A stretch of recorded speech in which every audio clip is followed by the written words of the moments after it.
Hello बच्चों, कैसे आप सब। बेटा आज हम लोग एचसीवी का एक बहुत ही शानदार सवाल डिस्कस करने वाले हैं। चैप्टर का नाम है इलेक्ट्रोमैग्नेटिक इंडक्शन और प्रॉब्लम नंबर है 42। आइए फटाफट से देखते हैं क्या क्वेश्चन है। तो बच्चों क्वेश्चन में आपको बोला गया है कि ये दो पैरेलल रेल्स हैं और इसके ऊपर जो है हम लोग 2 वायर्स को मूव करवा रहे हैं। एक है P1Q1 और दूसरी है P2Q2।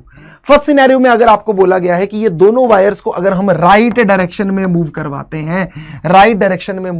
हैं, तो बताइए 19 ओम रेजिस्टेंस में से कितना करंट पास करेगा। आपको पता है जब हम लोग इसे मूव करवाएंगे तो एक मोशनल ईएमएफ आएगी, उस मोशनल ईएमएफ की वजह से इसमें से कुछ करंट होगा।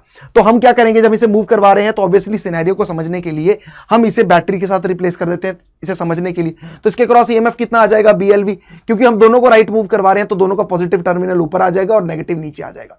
इसको अगर हम इसका नेट ईएमएफ निकालें तो वो क्या आ जाएगा, BLV आ जाएगा और नेट रेजिस्टेंस आ जाएगी 1।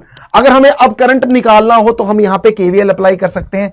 आपका करंट कितना आ जाएगा, BLV अपॉन टोटल रेजिस्टेंस कितनी आ जाएगी, 19 + 1 यानी कि 20 हो जाएगी। यहां पे आपको मैग्नेटिक फील्ड दे रखा है 1, ये आ जाएगा 4/100, ये आपका आ जाएगा 5/100 क्योंकि ये 5 सेंटीमीटर पर सेकंड दे रखा है, और नीचे में आ जाएगा 20, 5 4 20, ये आपका हो जाएगा और ये आ जाएगा 0.1 मिली एम्पेयर आपका करंट इसमें आ जाएगा।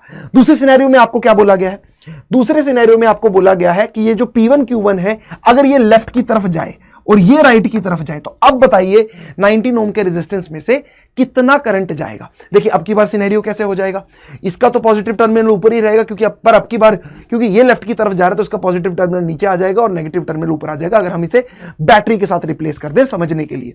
तो बेटा जी अगर अब की बार हम इसकी नेट ईएमएफ निकालने की, ये दो सेल्स आपके बन जाएंगे कि अगर हम लोग नेट ईएमएफ निकालने की कोशिश करें तो ये पॉजिटिव वाला हो गया, ये नेगेटिव वाला हो गया, तो उसका नेट ईएमएफ क्या आ जाएगा, 0 आ जाएगा। अगर नेट ईएमएफ आपका 0 आ रहा है तो बेटा करंट कितना होगा अब इस सर्किट में, वो हो जाएगा 0। तो 19 ओम वाले रेजिस्टेंस में से 0 करंट जाएगा सेकंड वाले केस में। तो बेटा बड़ा ही शानदार सवाल था, जरूर प्रैक्टिस करना और ऐसे ही मजेदार सवालों के लिए एनसीईआरटी अड्डा को सब्सक्राइब करिए।